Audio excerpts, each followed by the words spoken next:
goes well. We're going to start by talking about the fundamentals of genes, Punnett squares, and genetic transmission, how we inherit the stuff that makes up our bodies and our brains and our individuals who we are. Then we're going to have our very first discussion about cleft chins, and I know that's a very important topic to all of you. And so that's the topic of the very first discussion. Then we're going to start the second part of the lecture, which is genetic conditions. Conditions that people are born with, or disorders you could call them, that people are born with as a simple consequence of the genes that they have. We're going to take a break midway through there, and then we'll finish that. We'll be watching a nice video about a condition called Tay-Sachs disease. We might, time permitting, also watch a short video about something called Huntington's disease. We may not, I hope we have time for both of those because they're both excellent. And then finally, maybe around 8, we're going to start talking about behavioral genetics, ending with a video on epigenetics, and then have the final discussion where you're just going to talk about your ideas for your second of your 2 application questions. So these 2 things, well, this one I labeled discussion and this one at the end I just labeled group, but that's your chance to talk about the questions that you're going to have to write about this week in your application assignment. So it's going to be a terrific way to get the ideas going. I'm going to keep us moving at a good clip. You probably, I think if it were me, it would be really helpful to take notes. I know these tiny desks make that a little bit difficult because it's hard to have your computer and your notebook out. But if you're able to set your computer aside, you're going to be better off taking your notes by hand. I'll leave that to you. The slides that I'm using, with the exception of the application questions, are already posted in those little pages I showed you, the ones I said you can just jump through. But the slides are in there if you ever find those helpful. They're in PDF, not in PowerPoint. So they're PDF images. Okay, questions about anything before we get started? Not a question, but did you call my name for attendance? Possibly. You better tell me what it is. Caitlin. Caitlin, no, you know what? I think I didn't. I think I got you mixed up, and I'm sorry, Caitlin. Thought you were one of our online students, so let me get that marked right away. Thanks for speaking up, Caitlin. Because I was like, I was just thinking about it. Did you get dropped from the roster? Oh, no. No, you didn't. And thank you for bringing that up. Okay, here we go then. Let's start by talking about cockroaches. There's my little key here. So this is kind of a good place to start because it helps us understand what we mean by a word called adaptation. And so let's consider that, I don't know if you have them up here, but sometimes if you live in some sort of an apartment building, you can get these German cockroaches in your house. And these aren't them, I don't think. German cockroaches are really kind of more grayish in color, but let's imagine that those are cockroaches and that they're in your house. What do some people do about this? Exterminate. Oh, exterminate. How might they go about exterminating? Calling like a pest control so that they can fumigate the house. Okay, we're going to throw some chemicals on it. I put this bottle of Raid here, not that you would really use Raid, but that's the idea, right? We're going to put some chemicals on it. Next question. Once we do that, is every single, we know that a lot of the cockroaches are going to die. Is every single cockroach in the house likely to die? No. Daryl Lynn shaking her head no. Tell me why you think not. We don't know where they could be. They could be anywhere. Okay, now let's imagine this is a super powerful fumigation technique and it gets in every nook and cranny in your entire home, and each cockroach experiences it in equal measure. Is everyone going to die? I still see some shakings of no. Richard, I think I saw you shake your head no. Why do you think no? Maybe I didn't see you and you can just pass it if you weren't shaking your head. No, sorry, I wasn't shaking my head. All right, I see a couple no's. I think I saw Deandrick shaking head no. Yep. Some of the cockroaches might be like chemically resistant genetically. All right, some of the cockroaches might be resistant. What does this mean? Can anyone describe that more, even if it's you, Deandrick? What does it mean chemically resistant? they became immune to the pesticide. Okay, let's get Richard, do you mind, let's let Richard speak since he's, go ahead, Richard. Maybe they became immune to the pesticide, so it's not effective against them. Okay, they're sort of immune to it, yeah, right, right. So they're resistant, so they're unique in some way. They're different from the other cockroaches. Somehow or other, this toxin that wiped out 99.9% of the cockroaches couldn't touch them because of something unique in their body, okay? So now, your home is much cleaner, you're feeling happier, there's no more dirt, you're like, whew, that was terrible, glad that's over with. Before you know it, hopefully a long time later, but let's say what was likely to happen again. They reproduce. And the offspring of the ones that reproduce, what's different about them? Because probably more immune, sorry, more immunity to the raid there. Right? Okay, so the few cockroaches that were immune, that were tough, that you couldn't kill with the spray, those are the ones that survived. And those are the ones that reproduce. And those are the new babies that are skittering all over your house, right? So in some ways, the spray that you applied created a new breed of super strong cockroaches. Now, do you think this is a real story that I'm telling, or am I just making stuff up? It's the real thing. When we have a very fine example of this in bacteria. You all know perhaps that bacterial infections often cause things like strep throat. When you go to the doctor with strep throat and the doctor says, well, it looks like that's a bacterial infection, what do they give you? An antibiotic. And they tell you, take this twice a day for 10 days, right? And after 2 days, you're feeling pretty good. Most of the bacteria died. But which ones didn't die? The ones that took a lot more of an antibiotic to kill, right? Or the ones that were, we might say, immune to or resistant to that antibiotic. And that has, in fact, in real life, resulted in stronger bacteria that we always have to keep inventing new antibiotics, and some we can't treat yet. So people can sometimes die from bacterial infections. So this is a real thing. And when we say creatures adapt to their environment, that is what we mean. Physiological changes that are reproduced and passed on to the next generation that are different from previous generations. Now, maybe you think this doesn't apply to people, but that's not true either. So it's called species inheritance. We inherit things as human beings from the ancestors in the place we belong to. That's called adaptation. To read that aloud, the definition, the process of change by which an organism, so our bodies are organisms, or species, so we're all members of the human species, become better suited to its environment. Now, if you lived in what's called a closed population, meaning that you live in a very remote region and people in your group don't mate, reproduce with other people outside of that group, then those traits can be passed on. So for example, the Inuit people up in northern Alaska, way up there in the far north country, where it's really warm, often they're pretty isolated and don't have a chance to interact with other people, at least historically, back in time.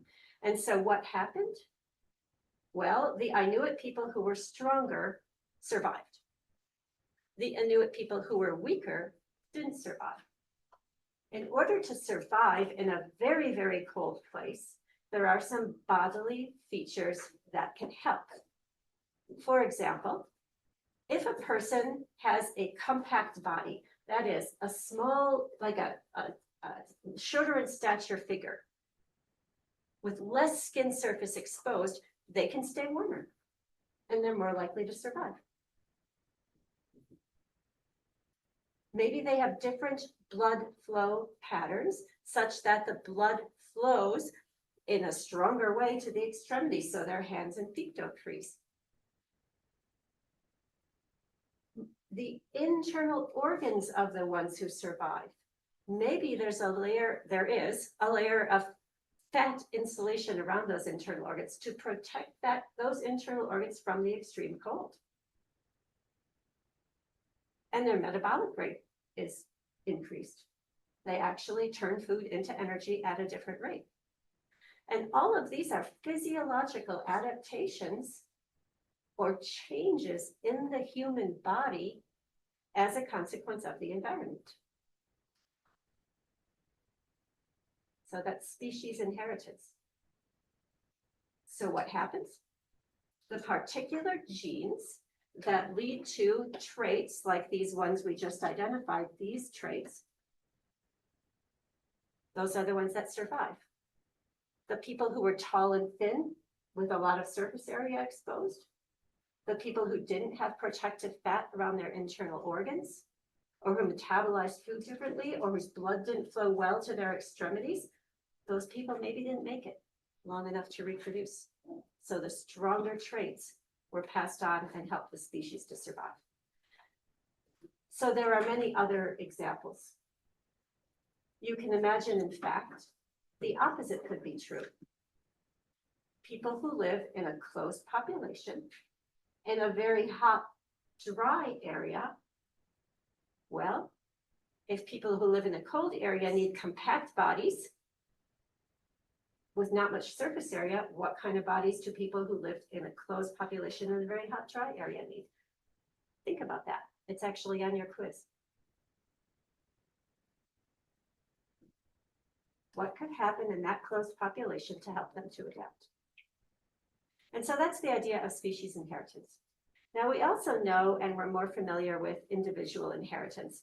And that's like when you look at your own family or this particular family, you know, do you all kind of look alike in some ways? I never think that my two sons look alike. I mean, one is tall and thin and the other one's short and has more weight, but people will look at them and say, oh my gosh, you guys look just alike. And we all have this nose, right? Yeah, very impressive nose we have in my family. And you have some of those too. I bet you look like your family, whether you like it or not. And we just call that individual inheritance. Now, let me say right here that all of us humans, regardless of our race or background, share approximately 99.9% of our DNA, of our genes. The unique pieces that we inherited from our families or through our species is a very small proportion of what our DNA suggests to be human. Okay, but when we talk about individual inheritance, that's what we're talking about, those traits that you get directly from your family that are unique within your species. I wrote down here in the second bullet point that what makes families unique is not limited to this individual inheritance. People are also unique because of their experiences, but that's not a topic for just now, okay? So let's go on and get into the meat of the matter. Genetic inheritance in cells, I guess I named that. So just a little review of things that you probably learned in your biology class. We know that cells are the smallest functional units in all living beings. We'll talk more about each of these ideas. I think I have some pictures here. There we go. I'm going to put all those up. Going to the second bullet point, we know that we can see our skin cells, right? If you look at your skin, you can see the different cells in your skin, right? So different, but there's cells in our heart, cells in our brain, all of them are cells, okay? They each have different functions, different purpose, and they live different lifespans. For example, the neurons in your brain were in there before you were born. All of them. Neurogenesis, the birth of new neurons, is very infrequent. But death of neurons happens all the time, but every single one is in there and it's gonna live with you for the rest of your life, unless it dies, but you're not gonna get new ones. Some others are programmed to die before we're born. I put the word webbing here, meaning that if you look at an infant in utero, its fingers and toes are all webbed together. And those cells that are in that webbing are programmed to die before you're even born, right? Your skin cells, they're replaced frequently. Thank goodness that, allows for healing and recovery. The smallest functional units, while cells are self-maintaining, each cell supports itself. So it's like a little being. Each cell is like a little being in your body. It takes in nutrients, converts those nutrients into energy, does its job, reproduces, just like every cell being sort of a little being. And it's self-directed. Stores its own set of instructions in its nucleus, and that is stored on the DNA. The nucleus is just the center part of the cell. We can see there are many other helpful things in the cell to keep it clean and keep it functioning, but our focus in this today is going to be on that DNA shaped into chromosomes containing genes inside the nucleus. So what is DNA? Deoxyribonucleic acid, but we can just leave it at DNA, all right? And you've seen this before. You've seen this double helix shape, sort of like a spiral staircase that goes round and round. You probably learned about the base pairs that always go together. All of these sort of rungs of the ladder are pairs of chemicals that have to go together to create different proteins if they are genes. I already said they're mostly identical. And the genes themselves are on the DNA. They're just segments. So maybe this segment right here would be a gene, and it would dictate for the release of a certain protein. Okay, so genes are just locations along the DNA. That's all they are. So what are chromosomes then? So chromosomes are just like packages for the DNA. There's something, I did put the word in. I thought I hadn't put it in. It's called histones. So the DNA is like this big, long strand, 6 feet long. You can't even imagine it because it's inside every cell, right? But what gives it structure is the histone inside the chromosome. So that DNA strand, it wraps around the histone in varying degrees of tightness. So that's it. So the chromosome is just that's the strand of DNA along with the histone to give it structure. And then again, the genes, these are just the locations along the DNA. We'll look at the shape of these chromosomes in a bit, okay? So once again, I'm repeating things. So genes are units of heredity that we get from our parents. You might consider it, the gene, to be a recipe for making proteins. The proteins are what we need for our cells to function. When you eat protein in your diet, well, that facilitates the creation of protein in your genes. So they're the same thing, but they're in different forms. So as mentioned before, genes are segments at specific places. So we have, just to get a picture here, this is the DNA without the structure. The gene is this location. Let's say that segment is a gene that dictates for your, nose shape. The chromosome is often shown shaped like this. We'll talk about why that is, what the different shapes mean in a little bit. And of course, all of those are contained in the center of every cell in your body. And you leave your DNA, as we know now from crime scene analysis, you leave your DNA around when you, in all kinds of places. All right, I think that's enough. We have two kinds of cells in our bodies, then we'll be talking about them in turn. First, we have somatic cells. Those are the cells that are throughout our body. The neurons, the skin cells, the heart, and so forth. And they're called diploid cells, prefix di referring to two, they come in pairs. So that's what that means. So there's pairs of chromosomes, one from mom, one from dad. But we also have our reproductive cells. Those are called gametes, and all they are sperm and ova. Why did I not write that? All the gametes are sperm and ova, what we use for reproduction. And they're found, only place you find them are in the gonads.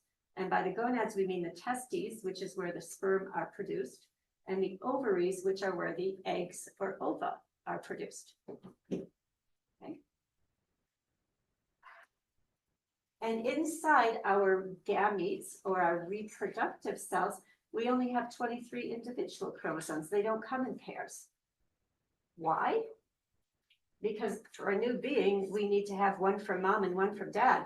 If mom's egg has pairs already, there's no room for dad's sperm, and then we would have like a process of cloning, which wouldn't be healthy. And they're called haploid cells. You can think of half, that can remind you of the word half. They only have half as many chromosomes. Questions about this so far?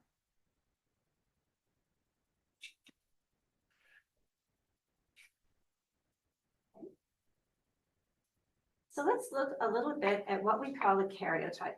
This word karyotype is just referring to this, which is sort of like a representation of the layout of the cells in our body. So as mentioned already, all of our somatic cells have these pairs, and each pair has different genes, and in each pair, one is from mom, your birth mother, and one is from dad. Genes are located around the cell. So for instance, if there's a gene dictating for nose shape right here on the third pair, there's going to be a gene on the homologous chromosome, the one that's the other part of the pair. There's going to be a same gene for that pair. Which one expresses itself? We'll talk about that as we go forward. So each chromosome has just one DNA molecule up to 6 feet long, and the genes are locations along there. You'll notice that all of these pairs are about the same size. These two are about the same, these two are about the same. Let me get the cursor up here. These two are about the same until we get to this pair. And you'll see that they're different. And of course, you know why, right? Why? Anyone? Male and female. That's what determines the sex of the individual. And so you can see that the X chromosome is one of the two sex, and you can see that's a lot longer. It has a lot more genetic information than the Y chromosome does. And the only of us anywhere that has a Y chromosome are those who are born male. So no female, no born female, birth female, has a Y chromosome.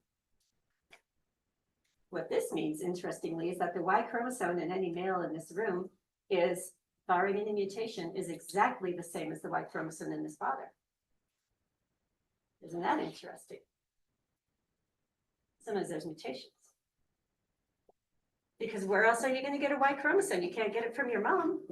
There's only one Y chromosome possible. It comes from the father. Females, we have something special too that we get distinctly from our maternal line, and that are called mitochondria, the little energy cells that fuel all of these gametes. And so what we know then, that 23rd pair, that if someone has an XY chromosome, they're birth male. If they have XX, they're birth female. Now there are anomalies that can happen. So this is the typical situation. Okay.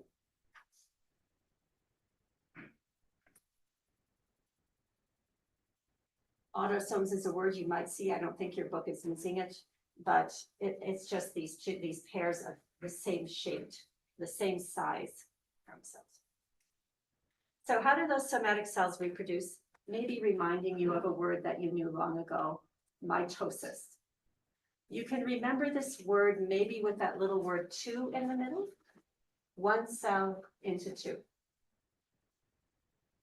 What happens here? Let's imagine, now we know that every cell has all of the chromosomes, right? So let's imagine that all we can see here in this cell, we know all the other ones are there, but we're just focusing on this pair of chromosomes. Let's say the blue is from mom and the green is from dad. And I should use maternal and paternal because the person whose genes you have is not always the person you consider mom and dad. That is the easier way to talk about it for this class. When I do though, just think of it as the birth mother, the birth father, not necessarily the people who serve that role in your life. So here is where we have these two different pictures.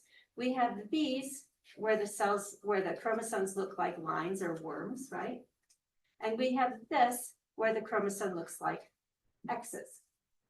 This image of the chromosome as X's represents that they have replicated themselves or made copies of themselves. And so this blue one made a copy of itself, and it's attached at this little part in the center called the centromere. And the green one made a copy of itself attached at the centromere. So that's what that X represents. That phase of mitosis where each chromosome has copied itself or replicated itself. What we're showing here is how the cell divides. There are these little fibers that come down through the end of the cell and actually grab each of these copies and pull them apart. And you can see that happening right here.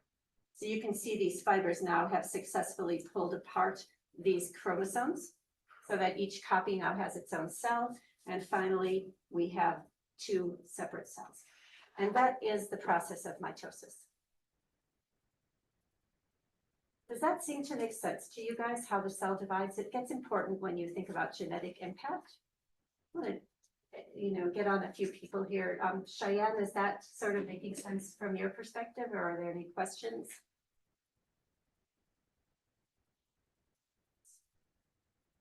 Cheyenne? Okay, I'm not going to show this little video I have. So let's move on then and look at the haploid cells. You remember what the haploid cells are? Germline cells. Pardon me? Germline cells, gametes. They're the gametes, yes, exactly. The cells in the sperm and ova. And how can we tell? Well, we don't see pairs anymore, right? We see just these individual cells. So this is, this could be a sperm or an ova, because we see this longer chromosome here at the 23rd. That suggests that it's X, and that means that either a male or a female could have it. If we had seen a little tiny one down here at the 23rd level, we would know that it was a sperm, because only sperm can have the Y chromosome. So I don't think there's anything new else to tell you on this slide. So haploid cells have to go through an extra stage, 2 stages of development. And so they go through this part of this first process until they get to something like this. And so let's imagine now that we have this cell with 2 copies of itself. So it's already started this division process, just a normal cell. But this right here becomes very important. And I am going to show you a little video of this. Better be in here. I think it's on the next slide. Because what happens right here that causes you not to be a clone of your parent, but to be like a unique mixture of both your parents, is something we call crossing over. And we'll look at it on the next slide as well. What that means is that the chromosomal information from mom, so to speak, sort of crosses over and grabs information from the dad's chromosome and pulls it into itself, and the reverse happens too. The idea is that, let's say this hand is the hand of the maternal allele. I didn't give you that word yet. The alleles are the 2 different forms of the pairs of chromosomes. So this is the maternal allele or chromosome got from mom. And let's say this hand over here isn't on my body. It's the paternal allele, and it's if they shook hands, and when they came away, dad had some of mom's fingers and mom had some of dad's fingers. That's what it's like, except it's on your chromosome, right? So now when this process continues, we have this division into 2 cells and eventually into these haploid cells. Well, they're having a mix of information from mom and dad. No 2 are alike. Every sperm and every egg is distinct and unique, containing who knows what mix of information from mom and dad. And let's look at a little video. I think this is important enough. And I'm going to need to just pause this and optimize the sound.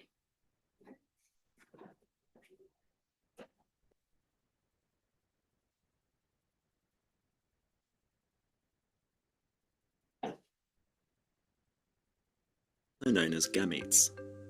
Sex cells are needed for reproduction. Meiosis is a special type of cell division that produces sex cells, also known as gametes. Sex cells are needed for reproduction when an egg cell joins with a sperm cell to form a whole new organism. Most cells in the human body have 46 chromosomes, but sex cells only need half this number. That way, the new baby gets 23 chromosomes from its mother and 23 chromosomes from its father to form a full set. Meiosis involves two cycles of cell division, called meiosis I and meiosis II. Each cycle involves the same 4 stages as mitosis, PMAT, with some important differences. Just like mitosis, the parent cell copies its DNA before cell division begins, so each single-stranded chromosome becomes double-stranded. In prophase I, the chromosomes condense and join together in homologous pairs. Each pair contains one chromosome from the father and one from the mother, with different copies of the same genes. Genes are swapped within each pair in a process called crossing over. The nucleus begins to break down. In metaphase I, the pairs of chromosomes line up in the middle of the cell. Fibers attach the chromosomes to 2 bodies on opposite sides of the cell.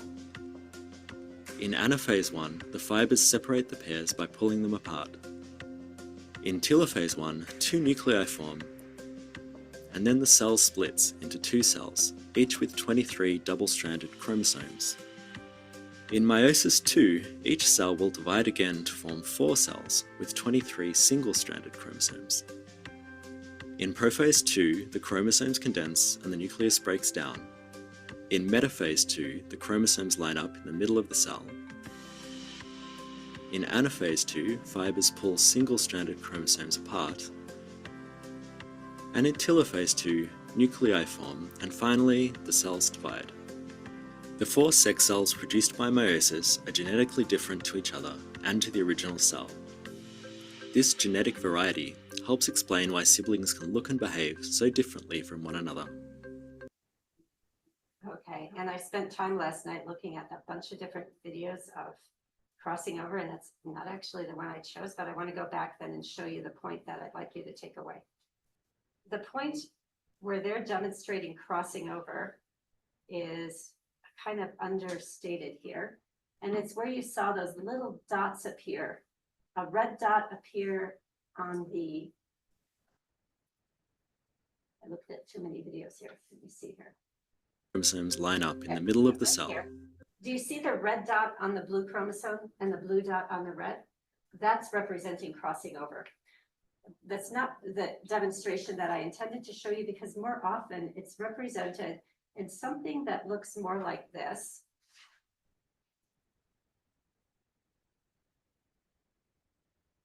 Getting up the whiteboard here.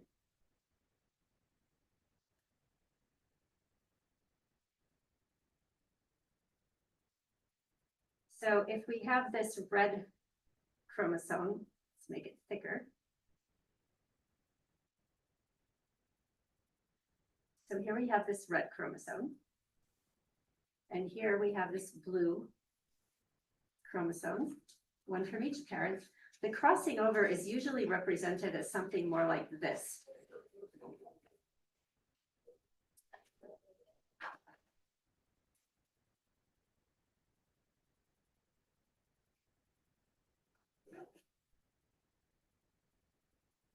So we actually have bigger segments. So there might be a big segment that comes over from your maternal allele onto the one from your, when it's dividing. So when we're talking about a sperm, we're talking about that father's maternal and paternal allele and that mixture of information from that male's parents. When we talk about an egg, we're talking about all the cells in this woman's body and then the crossing over of her parents' information. So a mix of her parents' information to pass on. This becomes important when we think about genetic inheritance. And so that's why I did want to emphasize it. This is the image that's more typically shown. And I'm just wondering, why is it an advantage to have this crossing over process in which part of the chromosome from the ovulating woman mother is crossing over onto the father and mother's information. Why is this beneficial?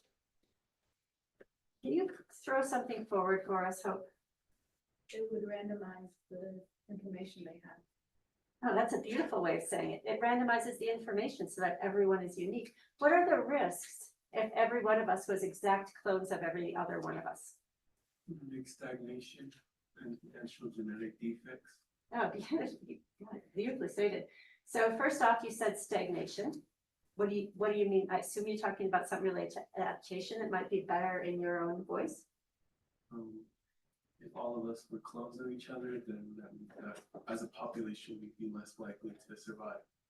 We'd be less likely to survive because we'd be vulnerable to a certain condition. Just like if you have a field, a big field with all one crop, right? A monoculture. That particular field is really vulnerable to anything that might impact and harm those crops, right? Likewise, if we were all clones, we wouldn't have any protection from something new. As is, we're all different. Some of us are protected, some aren't. You also said stagnation, and I was thinking that you might be also thinking that it would be difficult for us to adapt to new and changing circumstances, right? Because we just be what we are. And if the circumstances changed and we couldn't survive, then we would die out. So it is a protected feature of the species. So we're about half as far as I intended to be. So I'm going to keep pushing forward here. Let's not even go through these. These are fun, but maybe next class. Let's just go a little bit more about reproduction here. So we have genotype and phenotype. The genotype are the genes that are in every cell of our body, like we show in this picture, okay? But not every aspect of these genes is reflected in each of us. We all have half our genes that probably aren't speaking, approximately, okay?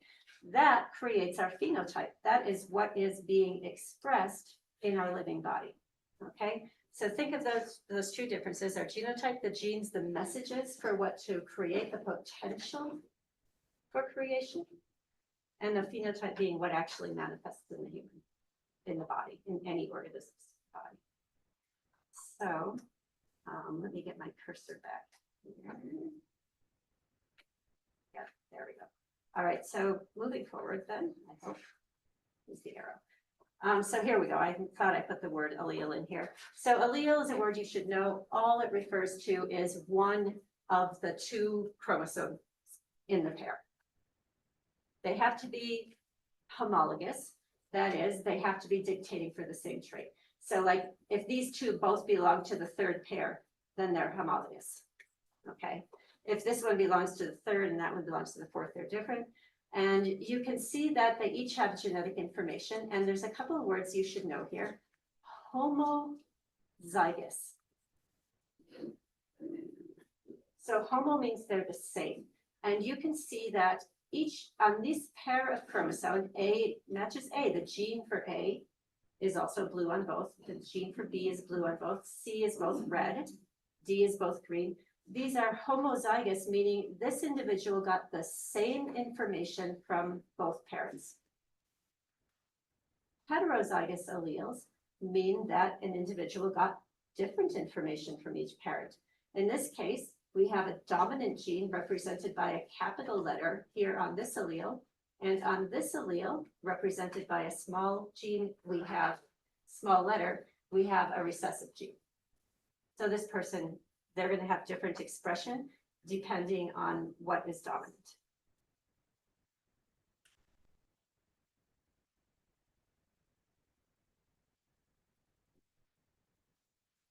So this is sort of a repetition of what we just said, the homozygous and heterozygous, but we should know that we often think of, oh, there must be a gene for a trait.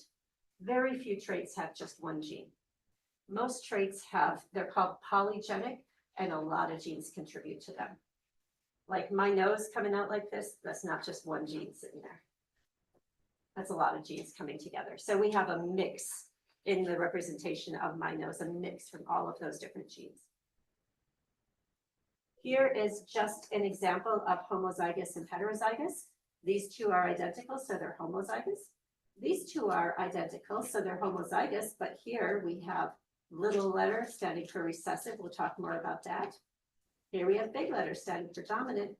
These are heterozygous because on one gene we have this dominant capital A, and on the other half we have this recessive lowercase a.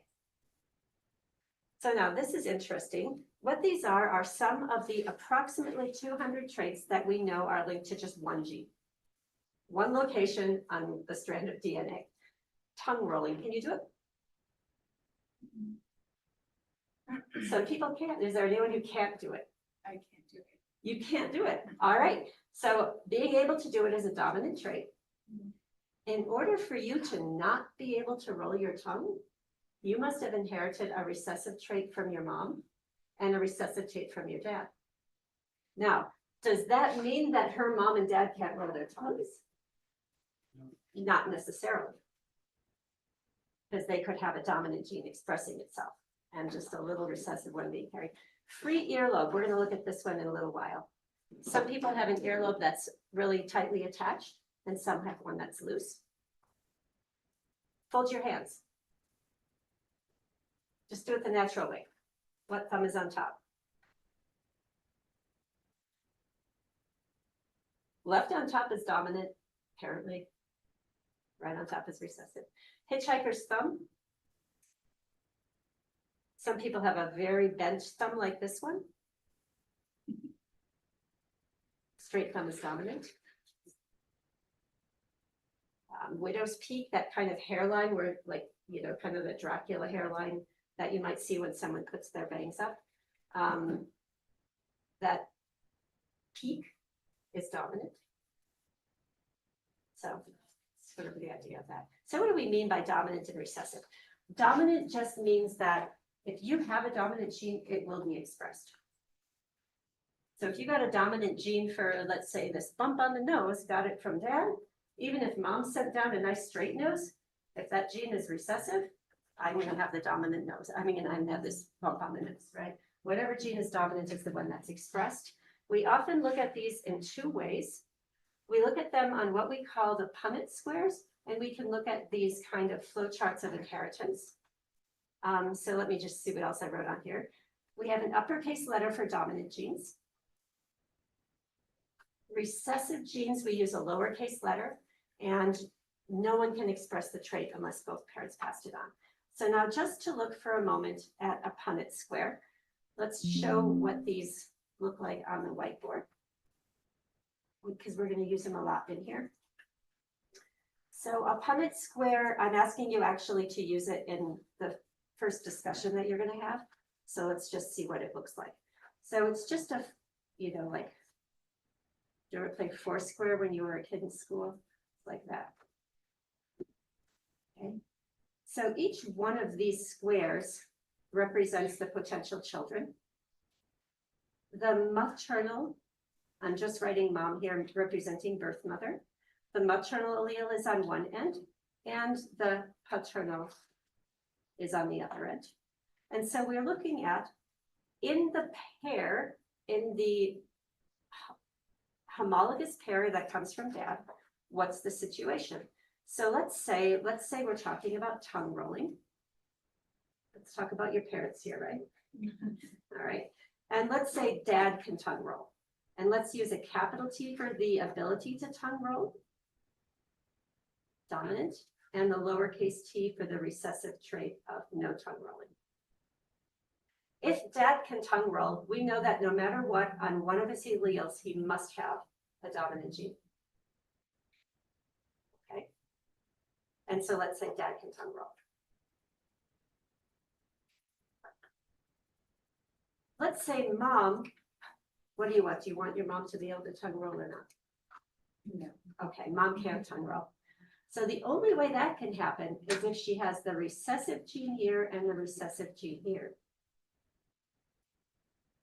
Because if there was a dominant gene, she'd be able to tongue roll because it would automatically access itself.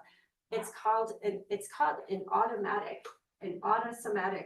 function. No matter what the dominant gene will express in the body, we'll look at some unique circumstances, but it's like an automatic trait pass on. So the only way if she can't roll her tongue is if she has little t, two recessive traits. All right. So now we know that you can't roll your tongue. What do we know about your genotype?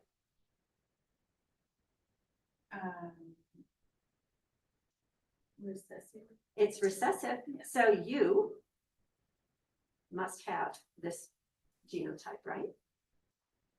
So we know that's true. That's the only way because it's recessive. So you know your genotype on that one location. So now we just fill in these other blanks here. We know that whatever child is here is going to get this dominant gene from dad and the recessive from mom. So we just follow the grid through. This square, well, it gets the uppercase T from dad, the lowercase t from mom. In order for you to get this lowercase, what has to be here? Lowercase or uppercase right here? Can you repeat that one more time? Sure. Lowercase. Yeah, so right now this person has lowercase. Caitlin has lowercase. She got one of these, this one is right here. This one has to come from somewhere. Where does it have to come from? It has to come from dad. Okay. That's the only way. So we know dad's genotype has to have that lowercase. So that's it. And this last child of these two parents, what is going to be its genotype? What goes in right this square right here? Two lowercase t's. Two lowercase. This, whoops, that one from mom. Let me put this back here. The one from mom and the one from dad. Here's the dad's one, here's the mom's one, right? So now, the children of these two parents, what are the odds of them having a child who can't roll their tongue? That is to say, Very likely. 50%. 50%. How do we know? Well, there are 4 possibilities. In each of those squares represents a possibility. And we can see that 2 of them, this one and this one, can't roll their tongue. So that's 2 out of 4, which equals 50%. There are different combinations that we could have, but this is called a Punnett square, and you're going to be drawing one for your question this week. Okay, let's move on to our next concept if there aren't any particular questions there.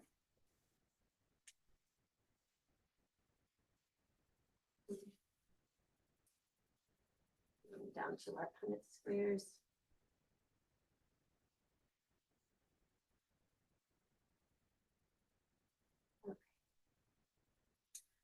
So we have a term called carrier that we'll go over a little bit.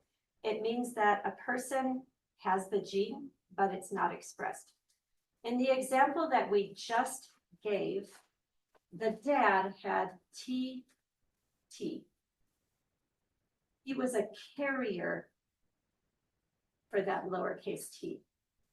That meant that he's carrying the gene, but it's not expressed in his body, okay? But as we saw, he can pass that trait along to his offspring as the mom could. This other way of depicting gene heritability is one that I'm not asking you to use in here, but it's another way to think about it. So let's imagine that this is tongue rolling again, because it's just a really trivial trait. And this is dad. And this is mom. All right, the light blue is dominant, the dark blue is recessive. We can see their possible children then when they're both heterozygous. We can see that this first child gets the light blue from each TT. We can see that 2 of the children will be carriers. This one has an uppercase and a lowercase. And this one has uppercase, lowercase. So these 2 are both carriers. And we can see that there's one with the TT who actually has the condition. They're calling this a normal gene or a mutated gene. We're applying it to the trait of tongue rolling. But if that was a disease, that would matter, right? If that was a disease that was recessive for both of these parents, if you're a carrier, you don't know it. And that means that's the kind of challenge that we work with. You don't know you're a carrier, but you have what are the odds if this is you and your partner, what are the odds of having an affected child, a child affected with this disease represented in the dark blue? 5%. 1 in 4. Here's one, right? Out of the 4 children they had. Those are bad odds, kind of, if you're concerned about, an abnormality that could cause your child a lot of pain. Okay, so that's the word carriers. The Punnett scores I already went over with you. You can see that we use these Punnett squares to see what the odds are of passing along a disorder. Okay, there are 2 other types of genetic inheritance. So first, we talked already about dominant recessive expression, right? That's a really common pattern, but however, we can also, there's this word again, heterozygous. If we have alleles that are different from mom and dad, they can also go through codominance or incomplete dominance, and let's talk about these briefly before we get into this activity. So incomplete dominance, both alleles express themselves partially in each cell, and codominance, each allele expresses itself in different cells. Okay, so they're both the boss. And let's look at more about this.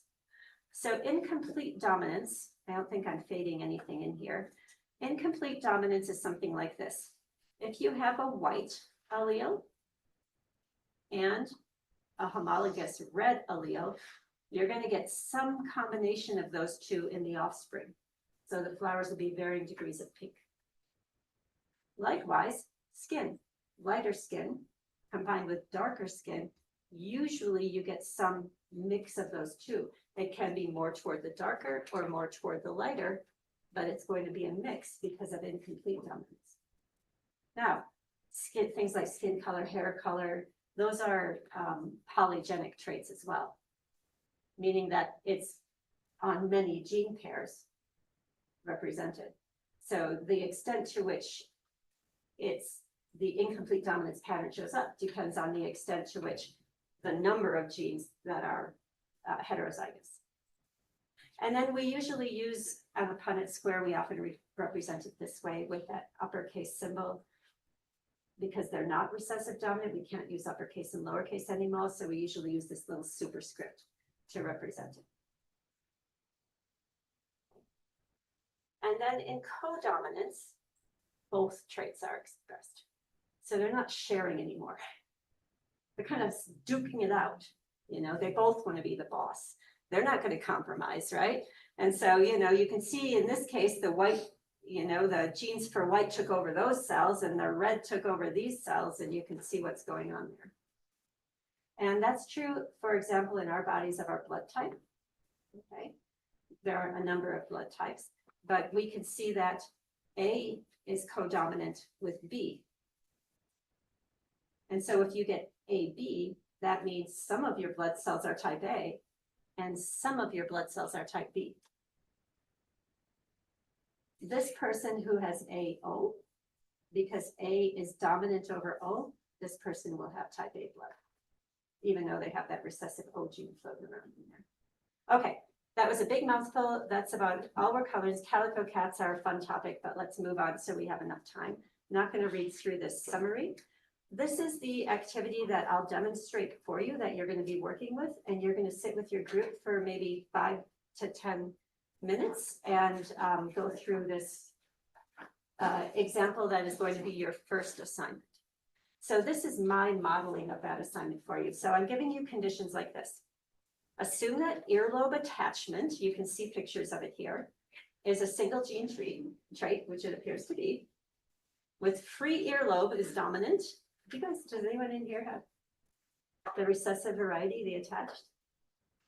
Mine are free. You can sort of see the difference here, right? Detached down here, like, it's like, who cares really, right? But anyhow, that's why we choose these insignificant traits. And I've given you in this, I've told you the conditions. This is dominant and uppercase E and the recessive. So when you make your Punnett square, you know how to do it. And then I've given you certain information. You and your mother have a free earlobe. Your father has an attached earlobe. Your mother is also pregnant with a girl, okay? You can take what information matters, not all of it matters. So let's throw this into the whiteboard. And let me see if I can just copy this from this view. And let's just give an example. And then I'm going to give you your own example that is going to be your problem of the week. So putting this into the whiteboard so we can work with it.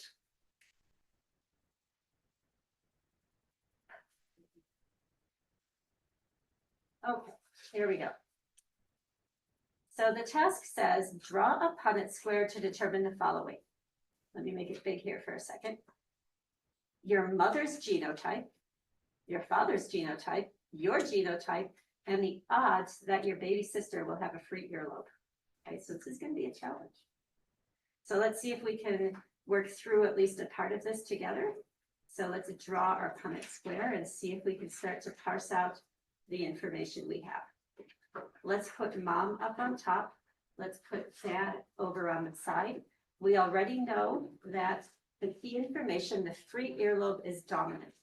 So what we know for sure is the mother has, what does it say? You and your mother have a free earlobe. So let's put the free earlobe, which is dominant, right here. Whoops, for mom. See if I can get that back. We know that much, right? And let's put you, make this bigger here. Let's put you right here. With your, at least we know one, we know you've got to have that, right? So now let's go see what else information we have. We know that your father has an attached earlobe, and we know that attached earlobe is recessive. What is your father's genotype? If he has an attached earlobe, which is recessive, how many of that little lowercase e does he need to have? He needs to have 2, thank you, Tanner. He needs to have this and this. That's the only way for him to express a recessive trait. So now, right here, this is the U square. We'll use the green here. This is the U square. What has to be here? Well, we already gave you this E from mom. Let's give you this E from dad. We know that this is your genotype. We know dad's genotype. You're asked your mother's earlobe genotype. Ah. Do we know your mother's genotype? Is it possible to know her genotype?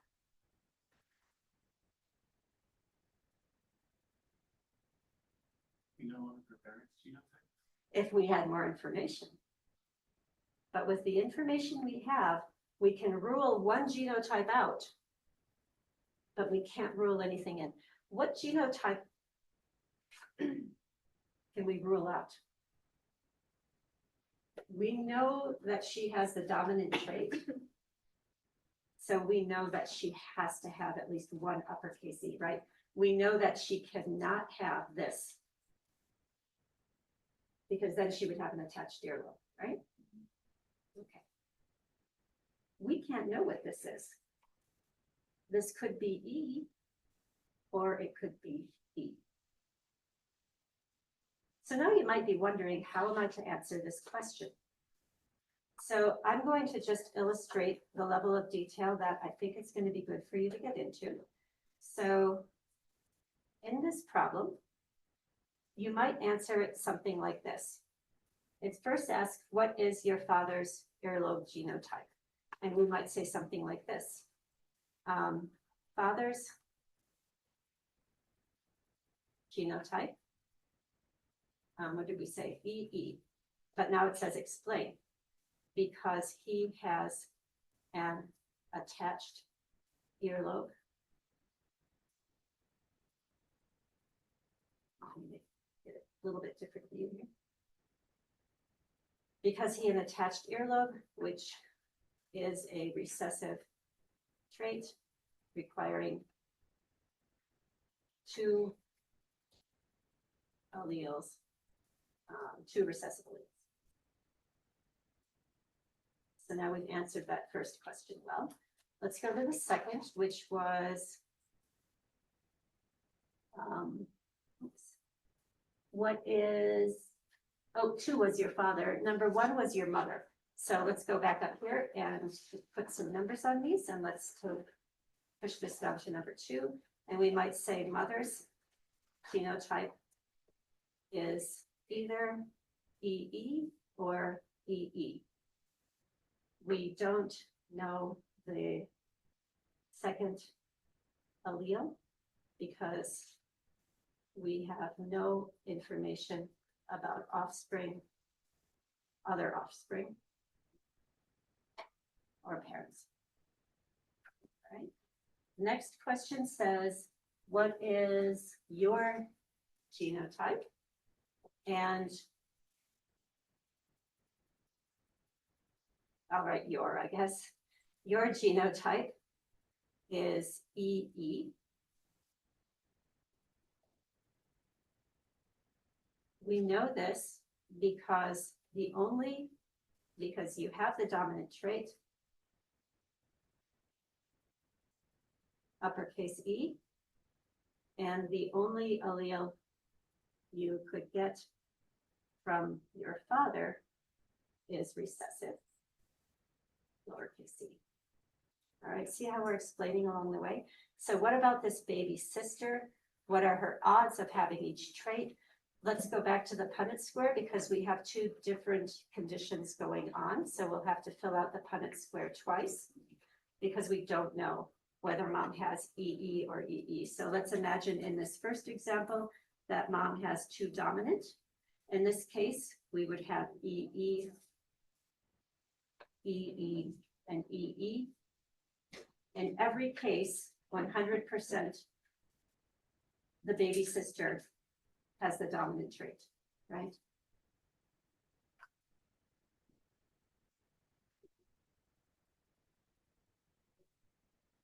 And in every case, the baby sister is a carrier. That would be true girl or a boy. The second condition, we do the same thing again, but this time let's assume that mom has a lowercase e here. In this case, we have an EE here. This could be you. Whoops, hang on, mistake, sorry guys. Dad's genotype is EE, lowercase. So in this case, we have baby sister, a carrier. Get my act together here. Won't take a picture till I get it right. Here we have a lowercase, lowercase. That person has the trait. Here we have an uppercase, lowercase. And here we have a lower, lower. And so we could say that, let me erase that so it's a little more clear.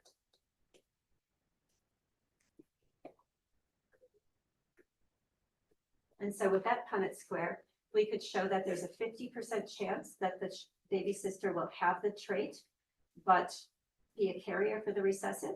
And there's a 50% chance that they will have that recessive trait. So we could write up the question that way.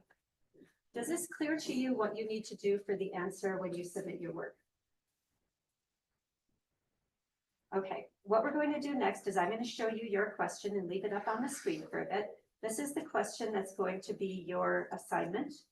And it's written exactly the same way. And in fact, I didn't write it in the assignment because I want the people who are online to watch this video. And so the only way to get this question is if they watch the video. You can see the information here. I'm not going to read it to you. You understand the assignment. I'm going to set my timer and put you in groups. Online people, you need to be patient. I'm going to set the timer for